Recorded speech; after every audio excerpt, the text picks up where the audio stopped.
Hi, and welcome to SteamLUG Cast Season 2, Episode 24. We're recording this on Friday the 28th of November, 2014. My name is Cheese, and with me I have Nemoder. Hi. And DerRidda. Hello. Hey guys, how's it going? Good. Great. And you? Yeah, the usual. It's all good. But let's talk about some games and stuff. Nemoder, what have you been playing lately?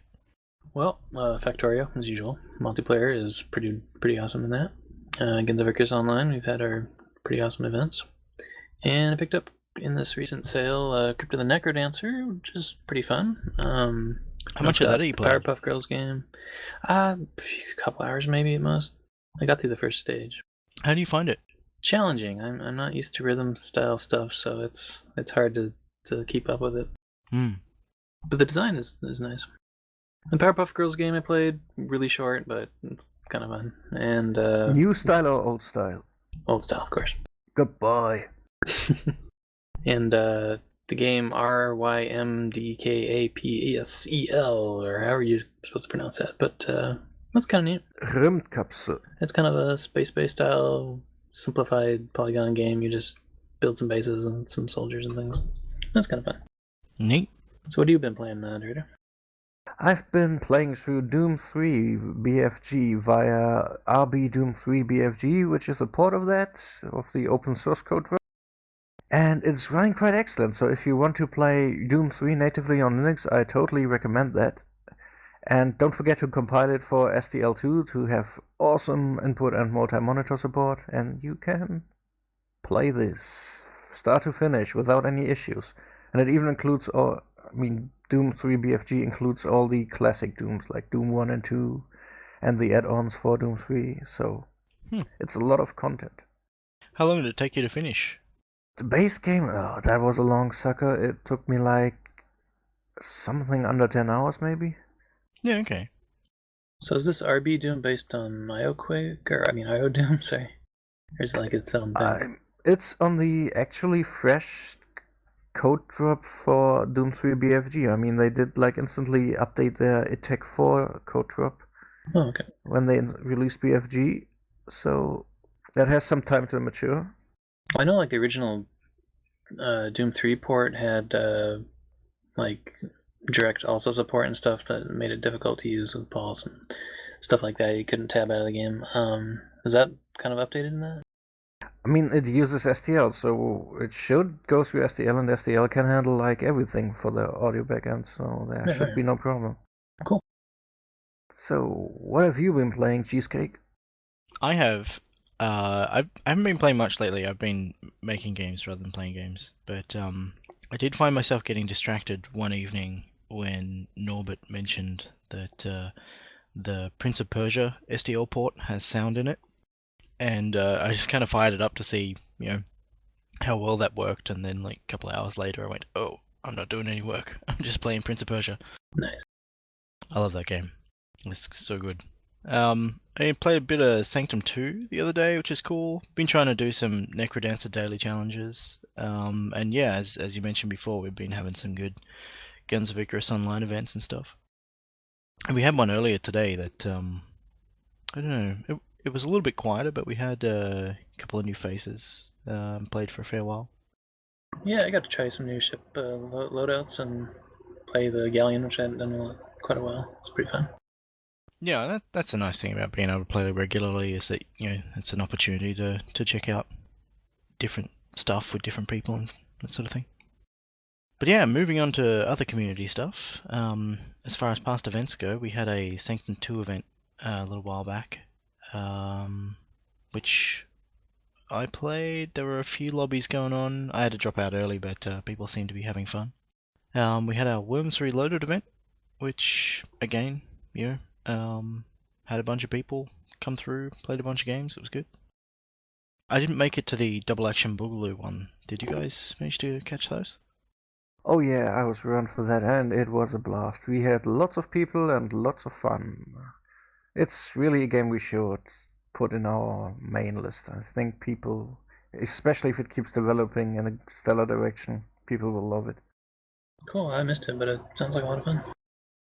Yes, it suffers from a bit of a problem where they it's not really balanced. Some weapons are flat out better than the others, and you can start with pretty much any weapon from the start. So yeah, you really don't see some in use, and if they are in use, that person is definitely going to play worse than the others. It's like having the donkey in Worms, huh? Yeah, something like that, even though you can reliably survive it. And we also had a Horde event a while back, which I didn't get to attend. Yeah, I didn't do that either. I mean, we've played it in the past, and that was pretty fun, but I didn't get the last meeting in. On the horizon, after the show today, we're going to have our first altitude event, which I think is like that's a game that's been requested for ages. People saying that it'd make for a good, fun, kind of casual get together and blow each other up type game. But we just never really got around to it, and it's since been released as a free-to-play game, so I'm looking forward to checking it out. Nice. Have either of you guys played it? Nope. Long time ago, but I haven't played it since it went free. It's this kind of side-on dogfighting game. You fly planes around and pick up power-ups and shoot enemies and stuff. But yeah, it's cool. And also this weekend we've got our first, is it our first or our second screen sheet event? I can't remember. I think it's our first. Yeah, me too. Yeah, okay. We've had some impromptu events, but nothing. Yeah. That's probably what I'm remembering. So that's cool. That's been released now, hey. Yeah. Yeah. It's had a few updates too, adding some new mods and things. Yeah, I'm looking forward to seeing how many people we can get to turn up for that, because it really is an interesting and enjoyable game, It provides a very different kind of playstyle that we don't really have the opportunity to participate in normally with the kind of disparate nature of our community. Yeah. Other community stuff. I recently had the pleasure of unboxing Brutal Legend Limited Edition box from the Indie Box. If anybody's excited by the idea of boxed Linux games, I think they still have some copies of that kicking around. And Sulix, or Dave Gow, someone who hangs around the SteamLUG IRC channel, is also known as a Linux game porter, has been doing a Linux port of the Handmade Hero thing that we mentioned a couple of casts back, alongside the main development. So if anybody's following along with that and wants to check that out, that's worth taking a look at. Steam's Autumn Exploration Sale has started. It's on from November 22nd to December 2nd, and it's basically your run-of-the-mill Steam sale, so there are rules that apply on when you should buy stuff and when you should wait for it maybe to go on a deeper discount. Oh, they're not doing like the flash sales with this one, are they? No, and no community choices. It's like really low-key compared to the others, and somehow in the new design it almost looks like there is no sale on at all, I think. I picked up, like I said, about 5 games. Some of them were 90% off, so it doesn't have to be a flash sale to be a good deal sometimes. Yeah, some will not go lower, and if it's 90%, I doubt it will go lower anyway. Yeah. But like for bigger stuff, and actually most games, you should maybe wait for a daily. I mean, there are 2 dailies running concurrently, one that is 2 days long and one that's 1 day long. So there's constantly a lot of stuff on deep discount. So yeah, Valve will be at GDC 2015 while not being at Consumer Electronics Show next year. And they are set to have a lot of news about Steam machines for us. Which I would have to say it's about time. What do you guys think? Yeah. I think skipping CES is an interesting move. Did they skip last year as well? Last year or this year? This year, last year? I don't understand time, I think this year they were on and it was underwhelming. They had like a really poorly decorated room and some boxes on a stand, and that was about it. Gabe drooled on the microphone for 5 seconds, and that was all there was.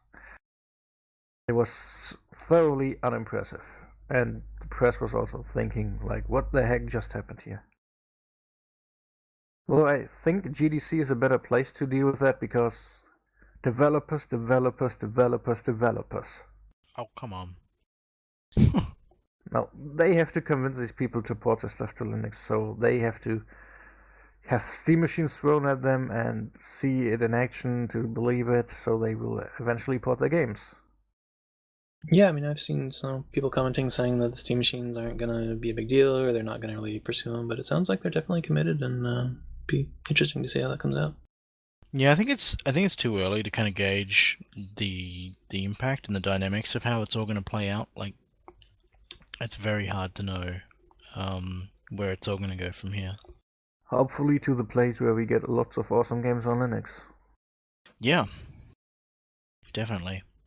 And even if it's like the long-term game Valve tends to play, well, it's a niche console for the first 2 years, and in 10 years nobody will play anything differently than Steam machines as far as consoles are concerned.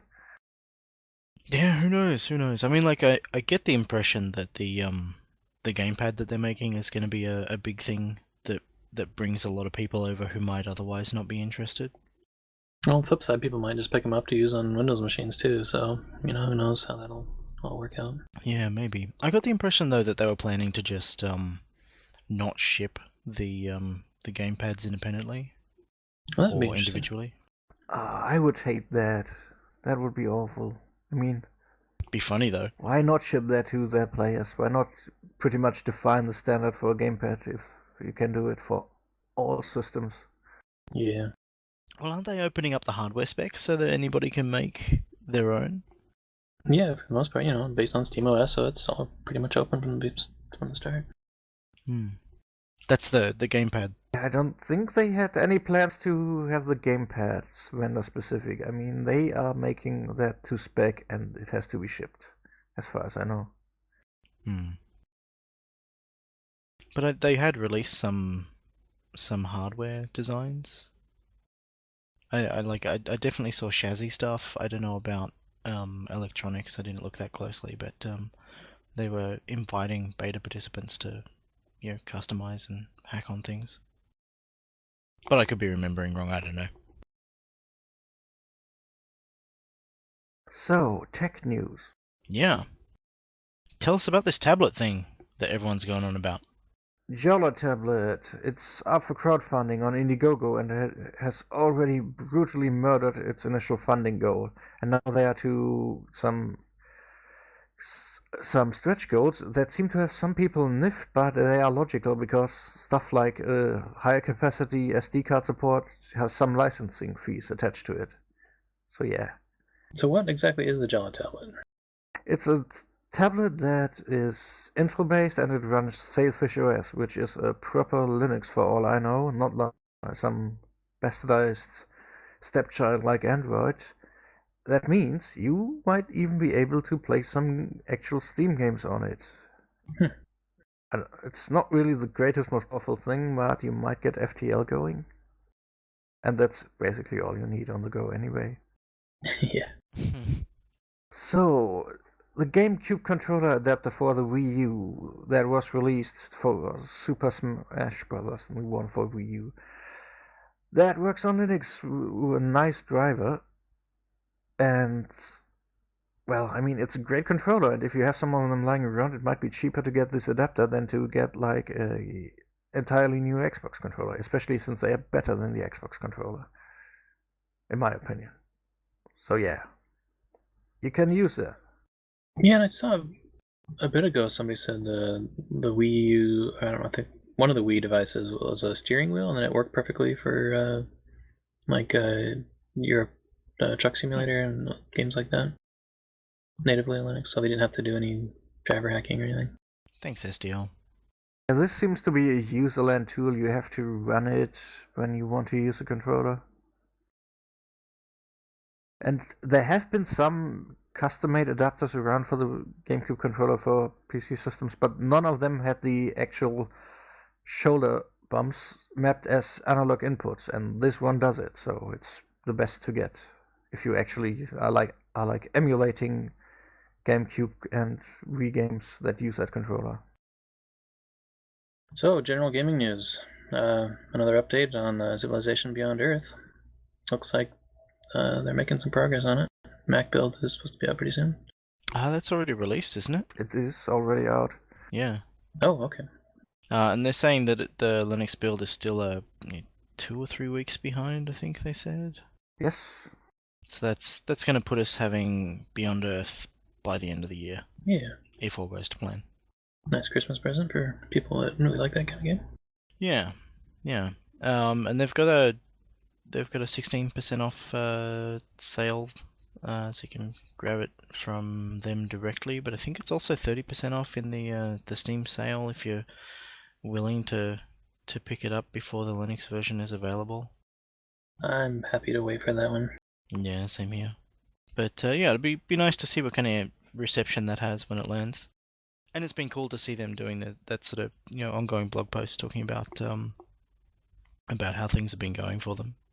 Because that's kind of unusual, like there aren't a lot of porters who have the opportunity, all the time, or the enthusiasm to document their progress on a regular basis as they progress through a port. Yeah, I think that communication's been pretty important, especially when people were kind of hoping that it would be sooner released, but realizing that it's just going to take a little longer. Yeah. And Geometry Wars 3 is now out on Steam. Have either of you guys had a chance to check that out? I watched the videos for it, but I haven't tried it. It looks too crazy, in my opinion. I'm not much of a bullet hell gamer, but definitely looks like it's pretty high up in that area. Yeah, I've been talking to a few people who've been saying that they really enjoyed it. I just don't have time or space within my list of things that I have to get through to take on a new game. But if I did, it'd be something that I consider, because I got into, like, was it Grid Wars, which is the clone, Yeah, a while back, and I kind of enjoyed that. So kind of interested to see I would what just as soon play Assault Android Cactus if I was going to get into that kind of game. Yeah, that's probably a good call. Do you have Cactus? I do, yeah. Yeah. You should just spend the rest of the cast talking about Cactus. I'm good with that. You good with that, DerRidda? Yeah, you talk about Assault Android Cactus. The Binding of Isaac Rebirth is to a theme expansion, and they are taking the 10 best community suggestions and put them in the game. So if you have an idea, forget about it and read what they want to hear first, because they are very specific about what ideas they actually want to take. So if you're interested, take a look at that. So Goat Simulator has a DLC, which is an MMO simulator. Parody, I would probably a better word. Yeah, it's not a real MMO. It pretends to be an MMO, and there's like a microwave oven on legs, and I don't get it. It seems to be also random humor, which never works for me. But it might actually add gameplay to the game, though, and if it's free, why not? Yeah. I've seen a bunch of people playing it, but I don't know. Goat Simulator doesn't appeal to me either. So I don't know. And Daedalic have signed a publishing deal and have been talking about Linux. Yes, it's a publishing deal with Me Productions. That's how I imagine it's pronounced, because they have yeah. And they have plans for a new stealth game, and they're explicitly mentioning Linux as well. So this should be good for us, I hope. I'm sorry, what's Daedalic famous for again? They are famous for games like The Whispered World, which also has a Linux depot now, so that should be coming to Linux rather soon. I didn't know that. That's cool. Yeah, I had plans to play that game, but I was already on Linux back then, and I didn't care much about running it, so time to catch up, I guess. Cool. Yeah, sweet. There is a free graphic novel game on Steam. You might have seen it. It's called Everlasting Summer, and it has me a bit surprised. I haven't really played it, but because I always rant on these anime Renpai games, I took a look through the screenshots to see my bias confirmed, and it was more than just confirmed. I mean, it doesn't look so obscurity than the rest, but it is definitely in there. And after some scrolling, I found like full-on Dickens goes into the JJ pictures. So this seems to be the first game on Steam that has pretty much pornographic imagery in it, even though it's like blurred out, censored a bit. It's not really. It doesn't leave anything to the imagination, really. Are you sure it's the first? I mean, I'd imagine that there are others. Oko tells in chat that it was disabled 4 days ago. So, well, there goes the news item. There's a news post that says adult content disabled. But yeah, no, I totally agree that while I don't think that sort of content really interests me personally, I do feel that is it really any worse than the kind of graphic violence that we see in games? I don't know. If Valve ever wants to get into more like movies and things, I mean, they're gonna have to deal with that a whole lot more often. So yeah, here I was going to give Steam credit, especially as an American company. And no. Please censor it. Can you put in some zombies with exploding heads instead? The Republicans like that much more. Dear. So, moving on to crowdfunding, something that's been big on a lot of people's lists of things to pay attention to and potentially back has been Thimbleweed Park, which I keep wanting to call something else. I always call it Tumbleweed. Which is a new point-and-click adventure game by Ron Gilbert and Gary Winnick, in the style of Maniac Mansion. So this is two guys from the start of what people call the golden age of adventure games, making a game like their first foray, first real foray into the genre. It'll be interesting to see if they can still pull that off.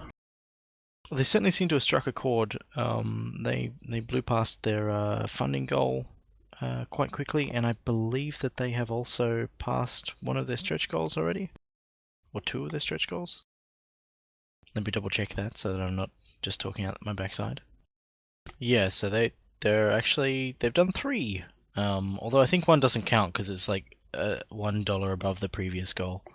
Yeah, it's more like an advertisement thing. They have the same translator for the German version that did Monkey Island back in the day. Which is actually good news because he did a pretty stellar job at this. I mean, you must imagine that translating stuff like the fencing is a bit difficult. You can't just take these flat and translate them because some of these idioms just don't exist in different languages. Yeah. As soon as you got anything that's like involves puns and cultural references and nuanced, witty wordplay, it's just kind of the heart of those games anyway. Exactly. You have to get that right.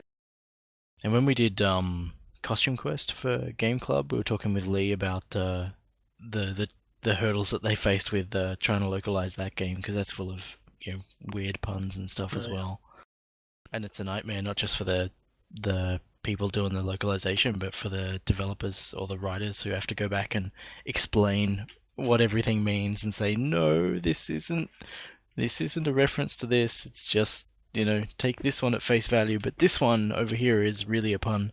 Of course, I don't know. It might be interesting too, just to do a straight translation and see if that makes it even funnier. Yeah. In Monkey Island 2, there was a phone call you did on the island. Do you remember that? Yeah. What were they actually talking about that in the original version? Because I can guarantee you it was completely different in the... So in Monkey Island 2, when you get stuck on the island, you can use the phone box to phone up the LucasArts helpline and ask for help with the game. You don't get help, but you can ask for it. Yeah, in the German version, you call them up. It's the local German help desk, and you can ask them about why their jokes suck so much, and they tell you because of translation issues and stuff like that. So they completely adapted that. Nice. But yeah, so I just kind of think that it's really interesting and a bold move, I guess, to kind of go, we're going to do something that is specifically in this old style and not push forward. I mean, it must have been so tempting to consider alternative presentations and alternative styles, but to try and stick with something that represents and can sit alongside something as old as a Maniac Mansion, I think that's a really interesting approach. Yeah, especially with the interfaces. I mean, everything's so different now that it's you can't just use the same game and then change the interface. I mean, the interface is interwoven with the game. Yeah. But we're actually looking at doing Maniac Mansion soon for Game Club, which will possibly be streaming from Linux via ScumVM. That'd be pretty cool. Nice. And someone says that nostalgia sells, and I think that's definitely true. And I wonder whether or not things like whatever your take on Broken Age might be, there were people who were definitely expecting something that looked and felt old school, but obviously the direction that Double Fine took it in was to create something that was new and modern. So there are people who would respond well to that kind of promise of something that is in the style of the early stuff. Yeah, I kind of also wonder if that's why Uber's new Kickstarter that's kind of trying a brand new idea didn't pan out, because their first one was based so much on nostalgia for the original games. Yeah, and that's a shame, because I think that Human Resources had the potential to be a little bit more exciting than Planetary Annihilation, really. Yeah.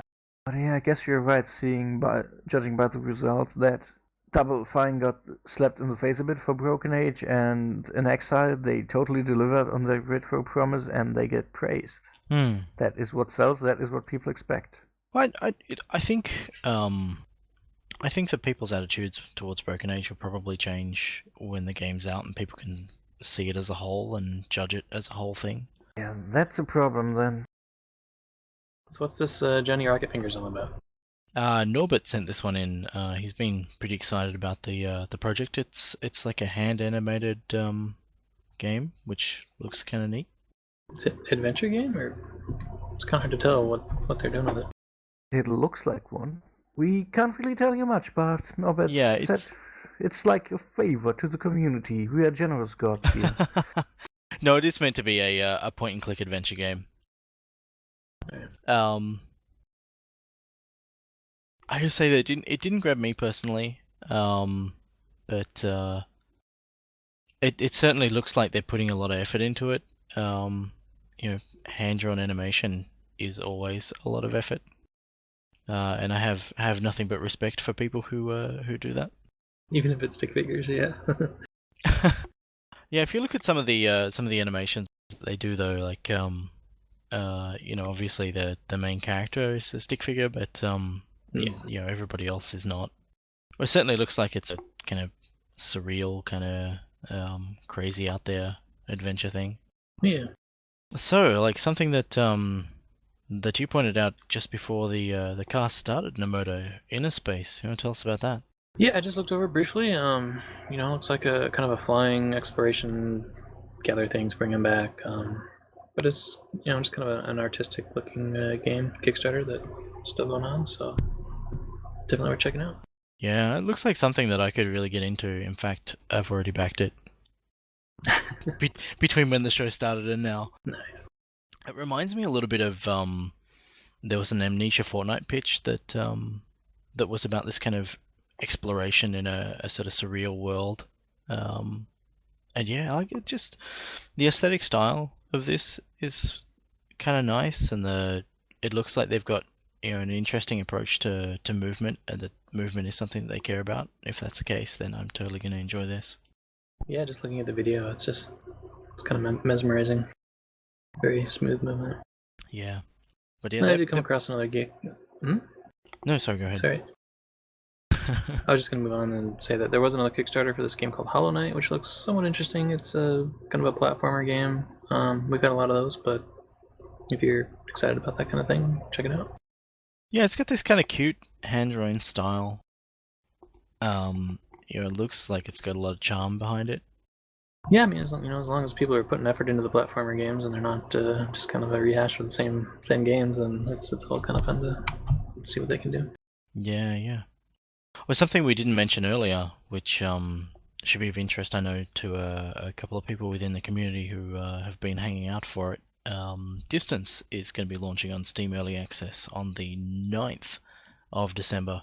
So all those people who didn't quite make the window where they could get access to the beta will, I assume, be able to get access after that. Because there was that period where like people pre-ordered and were surprised that they weren't going to get access to early builds.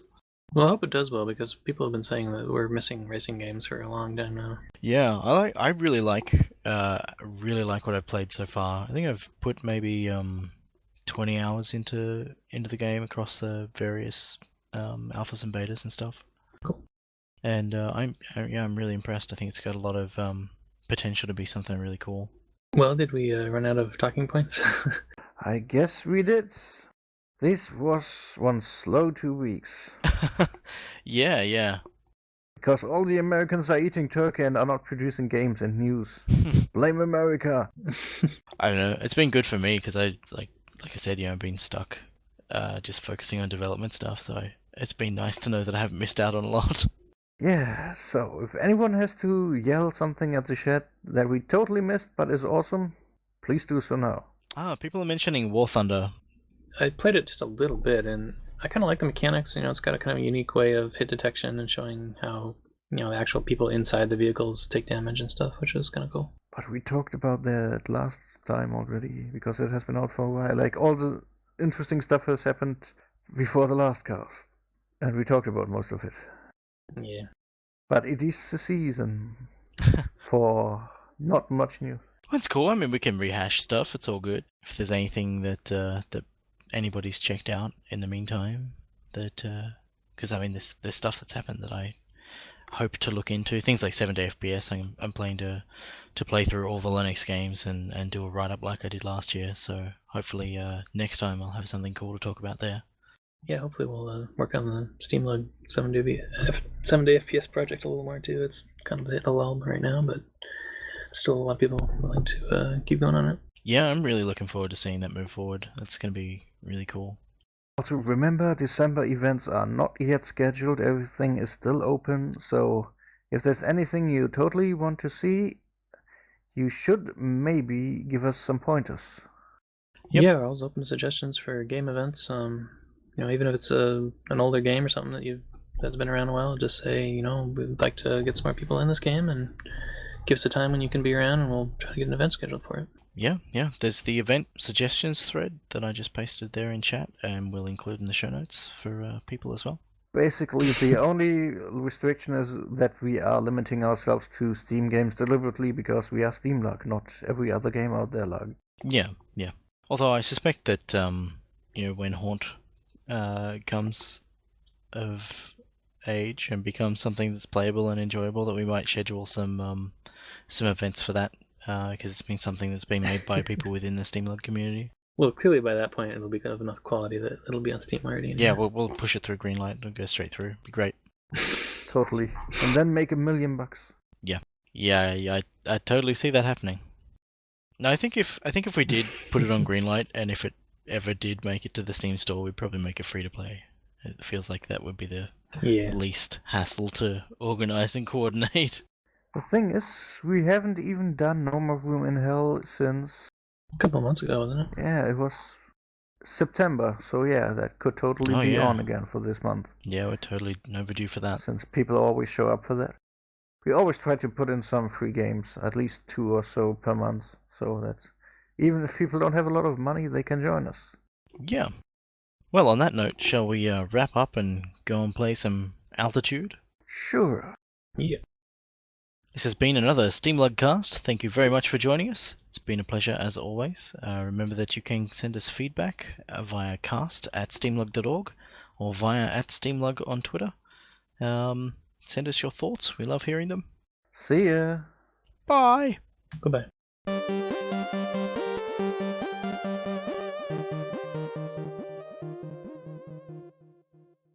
Alt F4 says 0def. Turkey.